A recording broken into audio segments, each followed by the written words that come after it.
आज आप इस वीडियो में जानेंगे कि कैसे सिर्फ एक बटन ने पूरे जहाज को तबाह कर दिया और फिर उसी जहाज के भूत ने कैसे 180 लोगों की जान बचाई। एंड दोस्तों, वीडियो बनाने में मेहनत बहुत लगती है, तो प्लीज आप एक लाइक जरूर कर दें ऐसी ही इंटरेस्टिंग और वीडियोस देखने के लिए। 29 दिसंबर 1972 के दिन ईस्टर्न एयरलाइन की फ्लाइट 401 163 यात्रियों को लॉकेट विमान के अंदर बैठाकर उड़ान भरने को तैयार थी। इस फ्लाइट के कैप्टन बॉब लॉक थे, वहीं फ्लाइट इंजीनियर डॉन रैपो के अलावा 11 क्रू मेंबर्स और सवार थे। ये उड़ान ईस्टर्न एयरलाइन की एक आम उड़ान थी जिसे न्यूयॉर्क के जॉन एफ कैनेडी एयरपोर्ट से उड़ान भरनी थी और यहाँ से उड़ान भरकर उसे फ्लोरिडा के मायामी इंटरनेशनल एयरपोर्ट पर लैंड करना था। फ्लाइट के कैप्टन बॉब लॉक एक 53 साल के बहुत बढ़िया पायलट थे जिन्हें 29,700 घंटे का विमान उड़ाने का तजुर्बा था। इसके अलावा उनके को पायलट 40 साल के स्टॉक स्टिल जिन्हें 5800 घंटे का जहाज उड़ाने का तजुर्बा था। इसके अलावा इसी फ्लाइट में फ्लाइट इंजीनियर डॉन रैपो भी सवार थे जिन्हें 15,700 घंटे का जहाज उड़ाने का तजुर्बा था। ईस्टर्न स्टैंडर्ड टाइम के अनुसार रात को 9:20 पर ईस्टर्न एयरलाइन की इस फ्लाइट ने 163 यात्री और 13 क्रू मेंबर्स के साथ जॉन एफ कैनेडी एयरपोर्ट से उड़ान भरी। अच्छी बात यह थी कि पूरी यात्रा के दौरान इस जहाज में सब कुछ नॉर्मल था और तब समय आया रात को 11:30 का, जब इस जहाज को मायामी के ऊपर उड़ते हुए यहीं लैंड करना था और अब समय था जहाज के लैंडिंग गियर्स को खोलने का। तो जहाज के मुख्य कैप्टन बॉब लॉक द्वारा लैंडिंग गियर खोलने वाले लीवर को नीचे कर दिया गया। अब जैसे ही जहाज के लैंडिंग गियर खुल जाते हैं तो लैंडिंग गियर के साइड में बने इस इंडिकेटर को तभी हरे रंग में जल जाना चाहिए था, लेकिन को पायलट स्टॉक स्टिल द्वारा ये देखा गया कि लीवर नीचे हो जाने के बाद भी इंडिकेटर नहीं जला। उन्होंने ये बात कैप्टन बॉब को बताई। कैप्टन बॉब ने एक बार फिर से लीवर को उठाकर वापस गिराया, लेकिन वो इंडिकेटर फिर भी नहीं जला। इससे परेशान होकर उन्होंने तुरंत एटीसी को ये बता दिया कि उनका लैंडिंग गियर नहीं खुल रहा है, इसलिए वो एयरपोर्ट पर लैंड नहीं कर सकते। तभी एटीसी ने उन्हें होल्डिंग पैटर्न को फॉलो करने के लिए कहा। इसके अलावा उन्हें निर्देश दिया कि वो तुरंत जहाज को 2000 फीट की ऊंचाई पर ले जाए और पश्चिमी साइड में बने दलदलों के ऊपर जहाज मंडराता रहे। जब कैप्टन बॉब ने जहाज को 2000 फीट की ऊंचाई पर पहुंचाकर निर्धारित कर दिया, तब उन्होंने को पायलट स्टॉक स्टिल से कहा कि अब विमान को ऑटो पायलट मोड पर छोड़ दिया जाए।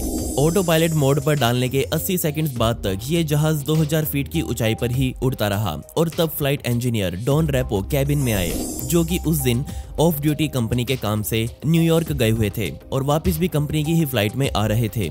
फ्लाइट इंजीनियर ने कैप्टन से बात की और उनसे कहा कि अगर वो कहे तो मैं इस इंडिकेटर की जांच कर सकता हूं, क्या पता ये इंडिकेटर ही खराब हो गया हो। कैप्टन बॉब ने तुरंत उनसे ऐसा करने के लिए कहा और फ्लाइट इंजीनियर डॉन रैपो ने तुरंत टूल किट से सामान निकालकर वो पूरा इंडिकेटर सिस्टम ही खोल डाला, लेकिन उसमें लाइट फिर भी नहीं जली। जिसके बाद उन्होंने जहाज में वो बटन दबाया जिससे सभी वार्निंग लाइट्स एक ही बार में ऑन हो जाती हैं और ये चेक हो जाता है कि सब कुछ सही से काम कर रहा है या नहीं। उसमें भी ये इंडिकेटर फेल रहा। इससे भी बुरी बात यह थी कि इंजीनियर डॉन रैपो बिना और टूल्स की सहायता के इस इंडिकेटर को वापस अंदर फिक्स नहीं कर सकते थे। जिसके बाद कैप्टन बॉब ने इंजीनियर डॉन रैपो को यह निर्देश दिया कि वो जहाज के बॉटम कैबिन में जाकर नीचे बनी छोटी सी खिड़की से ये देखे कि क्या लैंडिंग गियर्स खुले हुए हैं या नहीं। तो डॉन रैपो ने ऐसा ही किया और तभी डॉन रैपो ने वापस आकर कैप्टन बॉब से कहा कि पिछले लैंडिंग गियर्स तो खुले हुए हैं, लेकिन शायद से नोज लैंडिंग गियर पूरी तरह से नहीं खुला है और अगर नोज लैंडिंग गियर के बिना किसी भी जहाज को लैंड करवाया जाए तो निश्चित रूप से उसका हादसा होना तय था। इसी बीच तकरीबन 2 मिनटों का समय बीत गया और जहाज अपने आप ही 100 फीट नीचे आ गया। कैप्टन ने इस बात पर ध्यान नहीं दिया कि ये जहाज धीरे धीरे नीचे आता जा रहा है और ना ही कोई क्रू मेंबर इस बात को महसूस कर पाया और अब धीरे धीरे मौत इन सभी के करीब आती जा रही थी। अगले 70 सेकंड्स में ये जहाज 250 फीट की ऊंचाई और खो देता है। इतनी कम ऊंचाई पर उड़ते हुए जहाज में वार्निंग सिस्टम्स बजने शुरू हो गए। जहाज में बैठे यात्रियों को अपनी मौत साफ नजर आ रही थी और अगले 50 सेकंड्स में जहाज अपनी निर्धारित ऊंचाई 2000 फीट की बजाय 1000 फीट की ऊंचाई पर उड़ रहा था। जिसके बाद को पायलट स्टॉक स्टिल ने इस विमान को 180 डिग्री पर घुमाने का सोचा, लेकिन ऊंचाई कम होने की वजह से वो इसमें सफल नहीं हो पाए। इसके बाद 10 सेकंड से भी कम समय में वो विमान पूरी तरह से नीचे ही क्रैश कर गया। मौत का तांडव ऐसा मचा कि किसी को भी कुछ सोचने का समय ही नहीं मिला। जब ये जहाज जमीन से टकराया तो उसकी स्पीड 365 किलोमीटर प्रति घंटे की थी। विमान का मलबा उत्तर पश्चिम में 30 किलोमीटर दूर जाकर मिला। इस हादसे में 77 लोगों की जान किस्मत से बच गई, जिसमें से 69 यात्री और 8 चालक दल के सदस्य थे।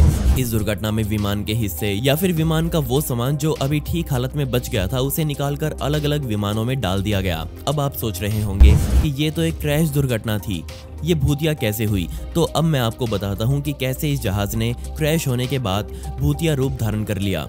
हम इस जहाज से निकलकर अब बात करते हैं एक और ईस्टर्न एयरलाइन की फ्लाइट ट्रायस्टर 318 की। और अब की बार मैं बात करूंगा इस जहाज में काम करने वाली एयर होस्टेस मैरी की। उस दिन आसमान बिल्कुल साफ था और विमान में कुल 180 यात्री मौजूद थे जो कि न्यूयॉर्क से फ्लोरिडा जाने के लिए तैयार थे। फ्लाइट एकदम सही टेक ऑफ हुई और सफर के दौरान यात्रा के बीच में लोगों को खाना देने के लिए एयर होस्टेस मैरी अपनी सीट से उठी और सीधा फूड स्टोर की तरफ गई। और वहां जाकर उसने जैसे ही खाना गर्म करने वाले ओवन की तरफ अपना हाथ बढ़ाया तो उसके सामने का सीन एकदम भयानक था। इसे देखकर मैरी की भी बुरी तरह से सांसें रुक गई और वो चीखना चाहती थी, लेकिन चीख उसके गले से बाहर नहीं आ रही थी। दरअसल ओवन के पीछे लगे शीशे में एक चेहरा उसे दिखाई दिया जो कि बेहद डरावना दिखाई दे रहा था और साथ ही उसकी आंखें भी हिल रही थी। मैरी उस चेहरे से कुछ कहना चाहती थी, लेकिन उस टाइम उसके मुंह से आवाज नहीं निकली। डर के मारे उसने अपनी आंखें ही बंद कर ली और जब फिर से अपनी आंखें खोली तो उसके सामने सब कुछ नॉर्मल था। वो चेहरा वहां से गायब हो चुका था। उसने भगवान से प्रार्थना की कि ये सब उसका वहम ही हो तो अच्छा है। और ये सोचते सोचते उसने फिर से अपना हाथ ओवन की तरफ आगे बढ़ाया तो वो चेहरा फिर से उसके सामने आ गया। ओवन का शीशा टीवी स्क्रीन की तरह लग रहा था और अब की बार उस चेहरे की आंखों की बजाय उसके होंठ हिल रहे थे। ऐसा लग रहा था जैसे कि वो कुछ बताना चाह रहा हो।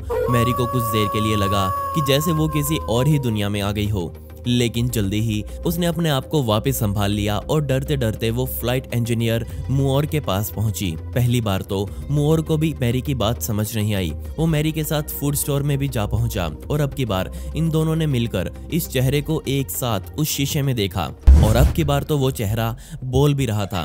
मुओर और मैरी दोनों ने ही उस चेहरे की आवाज साफ साफ सुनी जिसमें उसने कहा कि सावधान रहो, इस जहाज में जल्दी ही आग लगने वाली है। इतना कहते ही वो चेहरा वहां से गायब हो गया। मैरी ने तो नहीं, लेकिन मुओर ने वो चेहरा तुरंत पहचान लिया और आप भी शायद समझ ही गए होंगे कि वो चेहरा फ्लाइट इंजीनियर डॉन रेपो का था, जिसकी कहानी मैं अभी आपको बता ही चुका हूँ। इसलिए मुओर ने तुरंत मैरी को बताया कि उन्हें चेतावनी देने वाले कोई और नहीं बल्कि फ्लाइट 401 के फ्लाइट इंजीनियर डॉन रेपो का भूत था। मुओर और मैरी दोनों ने जाकर पूरे स्टाफ को ये बातें बताई, लेकिन मेरे ख्याल से सभी अपने अपने नशे में थे और उन्होंने इन दोनों की बातों पर विश्वास ही नहीं किया। लेकिन जैसे ही फ्लाइट थोड़ी आगे बढ़ी तो मैक्सिको के पास उड़ते हुए फ्लाइट 318 के इंजन में पायलट को कुछ खराबी महसूस हुई और इंजन के ठीक से काम ना करने की वजह से उन्हें विमान को वापस न्यूयॉर्क लेकर जाना पड़ा। सभी यात्रियों को इस जहाज से वापस उतारा गया और जहाज को रिपेयर करने के लिए भेजा गया। और जैसे ही जहाज रिपेयर होकर टेस्ट के लिए वापस उड़ा तो उसका लेफ्ट साइड का जेट इंजन हवा में ही बम की तरह फट गया।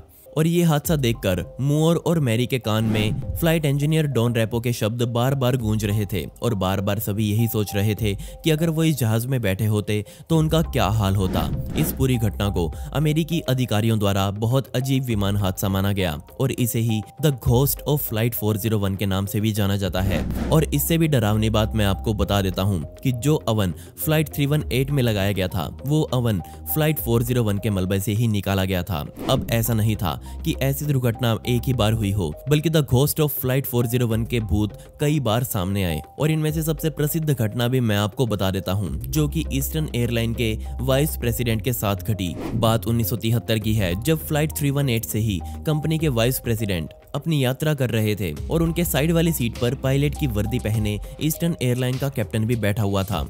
अच्छी बात यह थी कि वो दोनों आपस में बातें करते जा रहे थे और तभी वाइस प्रेसिडेंट को ये फील हुआ कि अगर जहाज का कैप्टन ही उनके साथ बैठा है तो आखिर ये जहाज उड़ा कौन रहा है। ये सब सोचते ही वो तुरंत वहां से उठे और पायलट कैबिन की तरफ भागने लगे।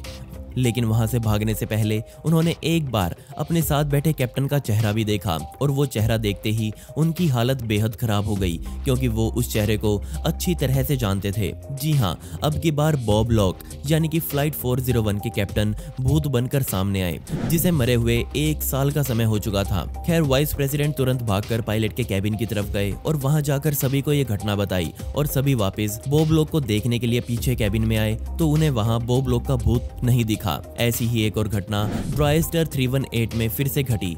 जब इस जहाज का फ्लाइट इंजीनियर अपनी रेगुलर जांच के लिए फ्लाइट में घुसा तो उसके ठीक सामने डॉन रेपो का भूत पूरी वर्दी में पायलट कैबिन के अंदर बैठा था और 318 के इंजीनियर को देखते ही डॉन रेपो का भूत उठा और 318 के इंजीनियर से बोला कि इस जहाज में सब कुछ ठीक है, और ये कहकर वो तुरंत जहाज के पीछे के रास्ते से गायब हो गया। जब इस तरह की घटनाएं और बढ़ने लगी तो कंपनी ने सच्चाई का पता लगाने के लिए एक जांच कमेटी तक बनाई और उनमें से जांच कमेटी के एक अधिकारी मायामी से अटलांटा की यात्रा पर थे और जैसे ही वो जहाज के अंदर घुसे और पायलट कैबिन को देखा तो फिर से डॉन रेपो का भूत पायलट कैबिन में काम करता हुआ दिखा। ईस्टर्न एयरलाइन की फ्लाइट 401 के क्रैश होने और उसके बाद होने वाली भूतिया घटनाओं के ऊपर सन 1979 में एक किताब तक लिखी गई जिसका नाम द घोस्ट ऑफ फ्लाइट 401 था। इस किताब में उन्होंने बताया कि फ्लाइट 318 के अलावा जहां जहां ये भूत दिखाई दिए वो सभी इसलिए थे कि इन जहाजों में फ्लाइट 401 के बचे हुए मलबे के कलपुर्जों को निकालकर इस्तेमाल किया गया था, इसलिए उन चीजों की वजह से ही फ्लाइट 401 का भूत अन्य जहाजों में दिखाई दे रहा था।